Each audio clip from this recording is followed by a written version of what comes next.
Mr. President, it's been a long time since you sat down with an American television network, almost 3 years, I think. Thank you for your time. There's a lot to discuss. I hope we have time to get to all of the issues. But I want to begin with some news from the US just today. In the US, it's reported that Russia is preparing, perhaps within months, to supply Iran with an advanced satellite system enabling Tehran to track military targets. Is that true?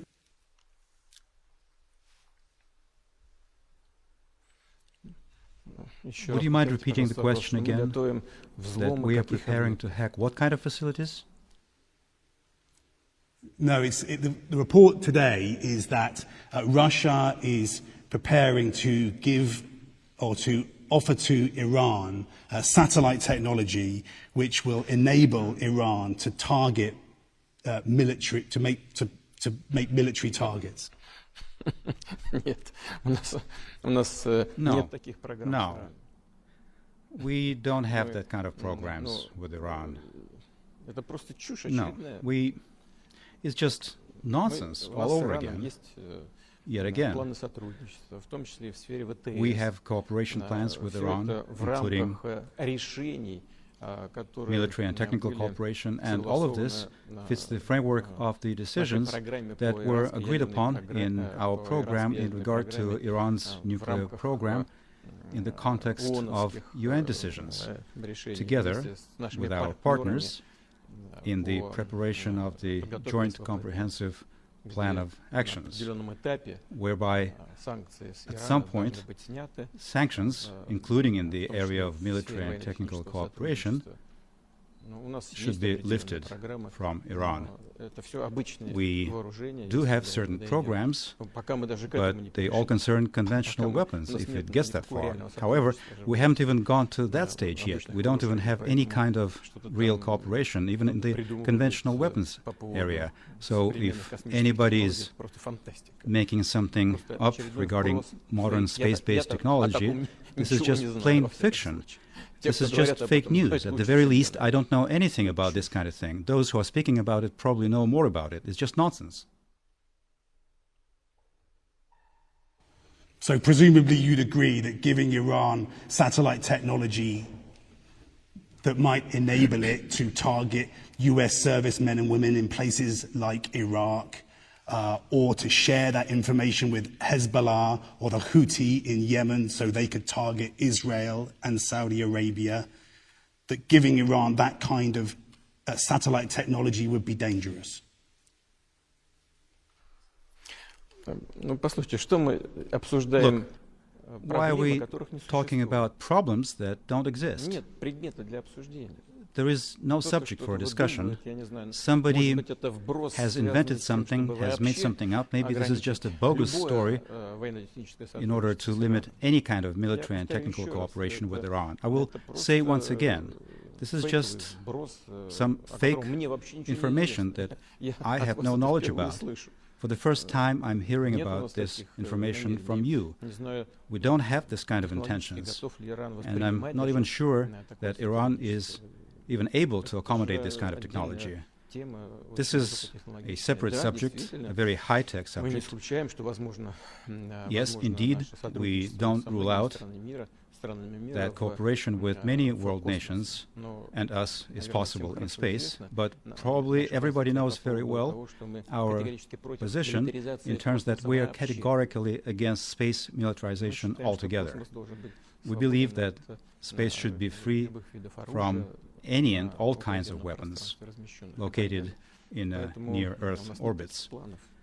That is why we don't have this kind of plans, or any plans, especially concerning the transfer of technology up the level that you have just described. So let's move on to your summit with President Biden. The context for the summit is that he is meeting with the G7, a group that you used to belong to, with NATO, with European leaders.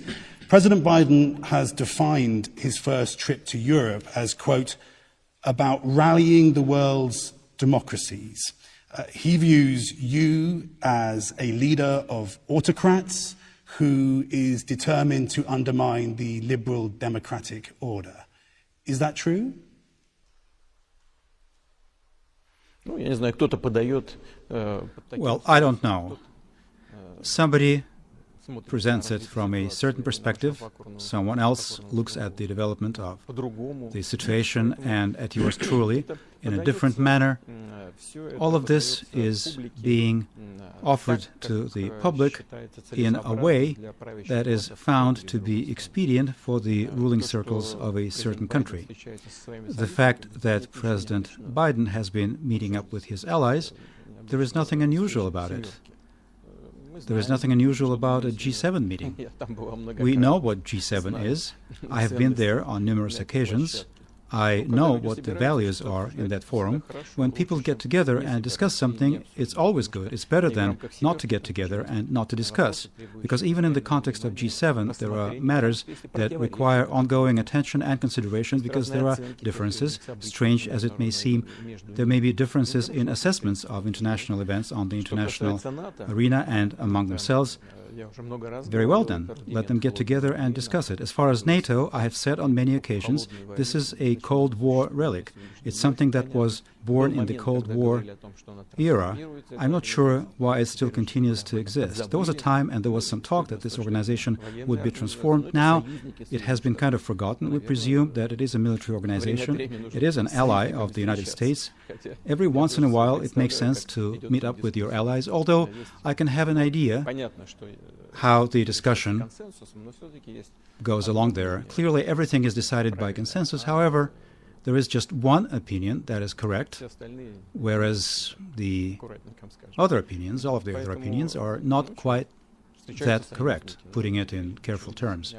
Well, there we go. Allies are getting together. What's so unusual about it? I don't see anything unusual about it.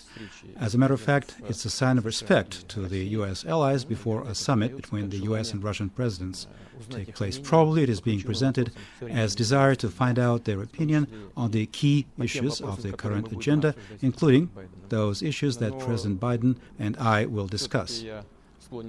However, I'm inclined to think that despite all of these niceties, the United States, as far as their relationship with Russia, will be promoting what they consider important and necessary for themselves, above all for themselves, for their economic and military interests.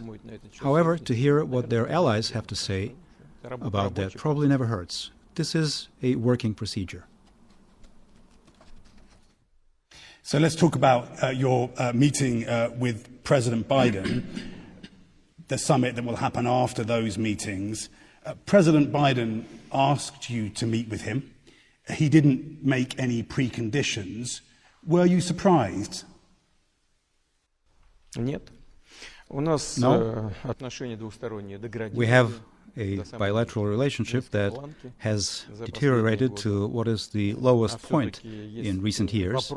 However, there are matters that need a certain amount of comparing notes and identification and determination of mutual positions, so that matters that are of mutual interest can be dealt with in an efficient and effective way in the interests of both the United States and Russia. So